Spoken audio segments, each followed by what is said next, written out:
Je suis tombé récemment sur une petite vidéo sur ma page Facebook, mon mur, que j'ai trouvé très belle.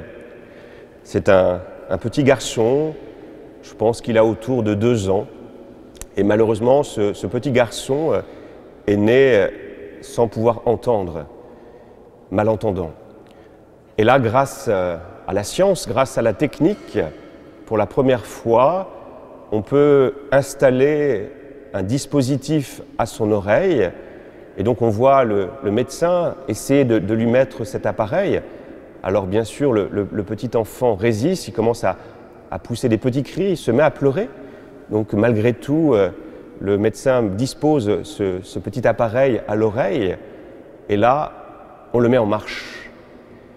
Et c'est vraiment, je trouve, bouleversant de voir ces images.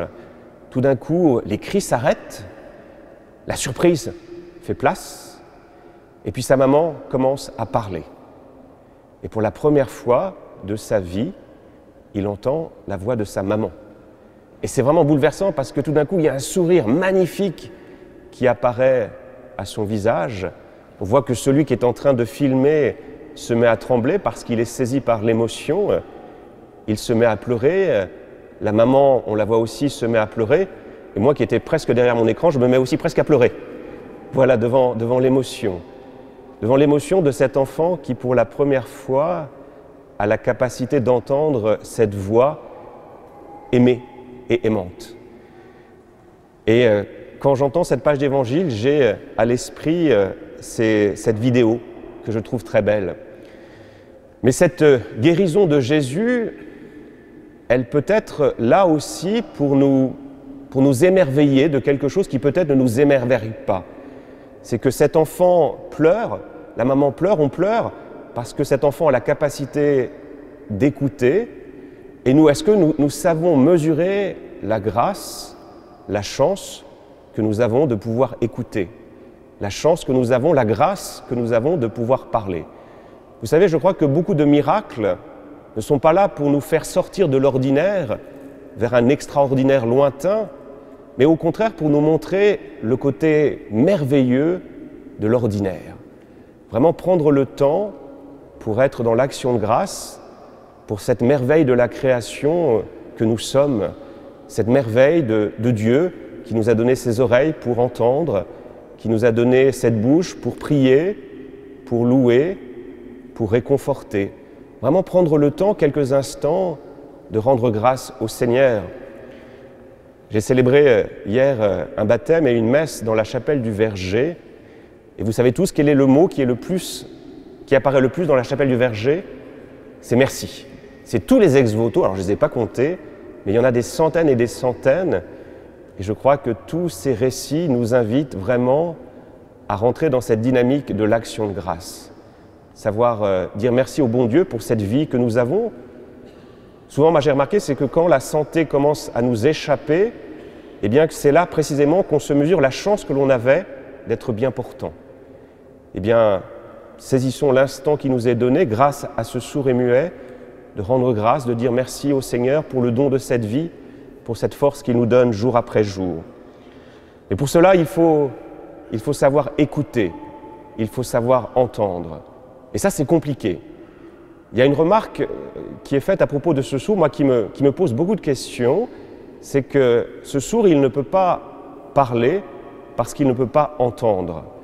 Et je crois qu'on a là aussi une information très riche pour nous redire que pour bien parler, pour avoir les paroles qu'il faut, qu'est-ce qu'il faut faire d'abord au préalable? Il faut savoir écouter.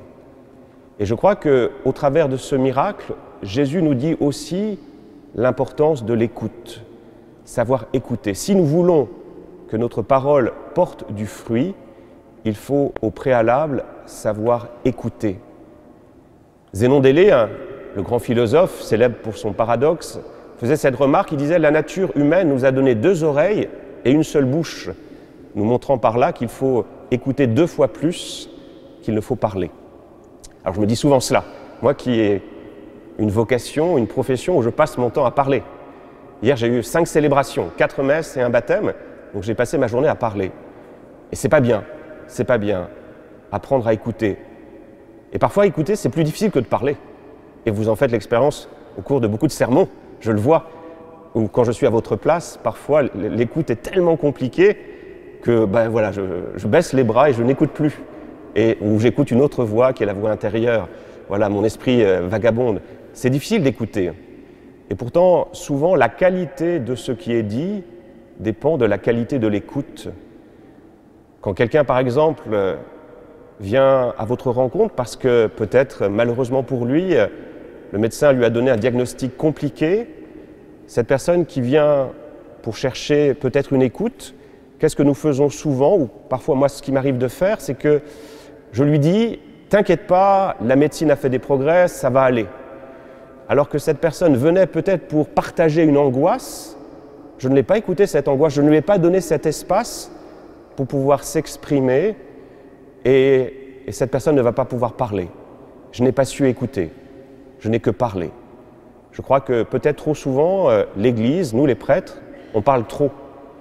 Alors que la foi, elle ne naît pas d'abord après un flot de paroles. Qu'est-ce qui permet la foi? C'est la rencontre. C'est la qualité de la rencontre, la qualité de l'écoute. Jésus, il ne fait pas de longs discours, hein. Il est là, il est présent, il sait écouter. Alors écoutons rapidement ce texte, pour être ensuite dans le silence de l'action de grâce, 2 idées vraiment très courtes. Si j'écoute ce texte, la première chose que je découvre, c'est que, comme dans beaucoup de récits de miracles, ce miracle a été rendu possible par qui? Par des amis de ce malentendant qui ont amené ce malentendant à Jésus. Alors la question que nous pouvons tous nous poser est nous. Est-ce que nous avons à cœur d'amener ceux qui souffrent, ceux qui ont besoin de guérison, ceux qui ont besoin de consolation, est-ce que nous avons à cœur de les amener au Christ? Ce n'est pas nous de les guérir, hein. Ce n'est pas ce que nous demande le bon Dieu. Le bon Dieu nous dit juste « amenez-les-moi ». Est-ce que nous avons cette sollicitude pour conduire nos frères à Jésus? Eh bien, c'est peut-être un engagement que nous pourrions prendre, hein. Essayer vraiment de faciliter la rencontre avec le bon Dieu. Donc savoir nous mettre au service de nos frères, savoir écouter nos frères. Et puis, si j'écoute ce texte, si je le contemple, ce sera ma conclusion. Il y a aussi quelque chose de très beau que je trouve dans cette page d'évangile qui me renseigne sur la manière que choisit Jésus pour nous rejoindre, c'est la modalité de sa guérison. Alors si Jésus faisait ce qu'il a fait aujourd'hui dans notre page d'évangile, il serait aussitôt dénoncé aux autorités préfectorales parce qu'il ne respecte pas les gestes barrières. Qu'est-ce qu'il fait? Il aurait pu très bien guérir par la parole. Jésus, c'est le Verbe. Mais ce n'est pas par la parole, souvent, qu'il guérit. Comment il guérit? En touchant, par le contact. Et on peut s'arrêter quelques instants sur ce sens qui est extraordinaire, qui est le sens du contact, le sens du toucher. Pourquoi c'est un sens extraordinaire? Puisque c'est le seul sens de la réciprocité. On peut voir sans être vu, écouter sans être entendu, mais on ne peut pas toucher sans être touché. Vous voyez, ça nous dit que Jésus veut rentrer en relation avec nous dans un corps à corps, dans une rencontre. Vous voyez, c'est cette intimité-là que le Seigneur veut avoir avec chacun de nous. Mesurons quelques instants le sens de ce toucher. Il y a de très belles pages dans un ouvrage un peu compliqué à lire qui s'appelle « Totalité infinie » d'Emmanuel Levinas sur la caresse. Qu'est-ce que c'est que caresser? La caresse amoureuse, la caresse d'une maman pour son enfant, la caresse d'une aide-soignante, de Jeanne Jugan, quand elle venait soulager quelqu'un qui était en souffrance, qui avait des rhumatismes. Vous voyez, la caresse, ça n'a rien à voir avec le toucher d'un médecin qui vient ausculter. C'est pas ça du tout. C'est vraiment rentrer dans une intimité où quelque chose d'essentiel se dit. Quand quelqu'un est malade, quand quelqu'un est en fin de vie, eh bien souvent, on a tous fait cette expérience, eh bien en touchant le corps de cette personne que l'on a aimée, il y a l'émotion, il y a tout, voilà, tous nos sentiments, tout notre amour passe par là. On n'a même plus besoin de parler. On est là, dans ce cœur à cœur, dans cette intimité. Et c'est là que Jésus veut nous rejoindre.